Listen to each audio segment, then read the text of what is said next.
আসসালামু আলাইকুম বন্ধুরা, কেমন আছো? তো আজকে 42 ইঞ্চি টিভিটা এটা এই যে কার্ড চেঞ্জ করতে হবে বলেছিলাম, তো এখন কার্ড চেঞ্জ করার কাজ শুরু করতেছি। তো বন্ধুরা, এইটা হচ্ছে অরিজিনালটা। তো এটার ভিতরে পাওয়ারে টিকটিকি ঢুকে শর্ট সার্কিট হয়ে পুরো মাদারবোর্ডটা পুড়ে গেছে। তো এই টিভির কাজ হচ্ছে সামান্য একটা পার্টসে ফল্ট হলে পুরা মাদারবোর্ডটা বাদ, কেননা এটা সার্ভিসিং করে আর নতুন করে ইউজ করা যায় না। তো এখন বন্ধুরা, এই যে অন্য একটি কার্ড, নতুন একটা কার্ড চেঞ্জ করতেছি, লাগাইতেছি। তো দেখুন কিভাবে লাগাতে হয়। তো এবার লাইটের সাবজেক্টটা লাগিয়ে নেই বন্ধুরা। অনেকে বলে যে মেকারেরা নাকি ফুফা দিয়ে টাকা নিয়ে যায়। তো তাদের উদ্দেশ্যে বলছি, যারা এই কথাটি বলো, ভুলের জগতে আসো ভাই, কেননা আমার জায়গায় আসো। তাদের উদ্দেশ্যে বসে দেখো যে টেকনিশিয়ানের কাজ কতটা ঝামেলা, কতটা প্যারাদায়ক কাজ। এলইডি টিভির কাজ যতটা সোজা মনে করো অতটা সোজা না, এর ভিতরে অনেক ঝামেলা আছে, প্যারা আছে।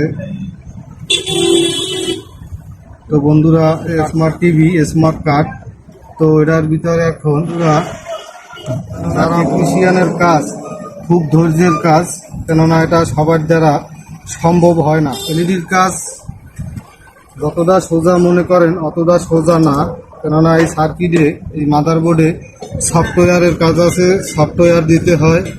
তারপরে আবার এটা স্মার্ট টিভির মাদারবোর্ড, এটার ভিতরে ওয়াইফাই কানেক্ট আছে, তারপরে ভয়েস আছে। আপনি ভয়েস দিয়ে যে কোনো ধরনের সার্চিং দিতে পারবেন। এরাই হয়ে গেছে 5টা কার্ড মিলাবার পরে একটা কার্ড মিলছে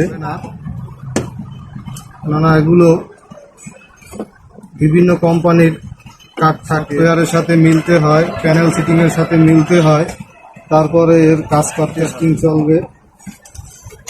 তো বন্ধুরা, কার্ড চেঞ্জ করার কাজ শেষ। তো এখন টেস্ট করার পালা।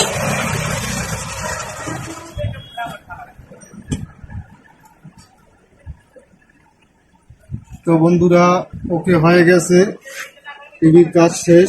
তো ভালো থাকবে বন্ধুরা, আবার পরবর্তী ভিডিও নিয়ে তোমাদের মাঝে উপস্থিত হব। ততক্ষণ পর্যন্ত সবাই ভালো থাকো।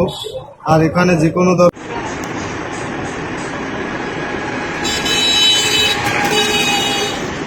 তো বন্ধুরা, টিভি ওকে হয়ে গেল। তো এইভাবে এই রকমের টিভির কাজ করতে হয়। এলইডি টিভির কাজ খুব সূক্ষ্ম ও খুব ধৈর্য ও খুব সচেতনভাবে করতে হয়। একটু এপিড উপিড হয়ে গেলে টিভির জীবন বরবাদ। তো বন্ধুরা, এভাবে টিভির কাজ করতে হয়। তো কেমন লাগলো, কেমন হলো, তো এটি সবাই লাইক, কমেন্ট, শেয়ার করে জানাবেন। অল টাইম পাশে থাকবেন। তো এই প্রত্যাশায় সবাই ভালো থাকবেন। খোদা হাফেজ, বাই।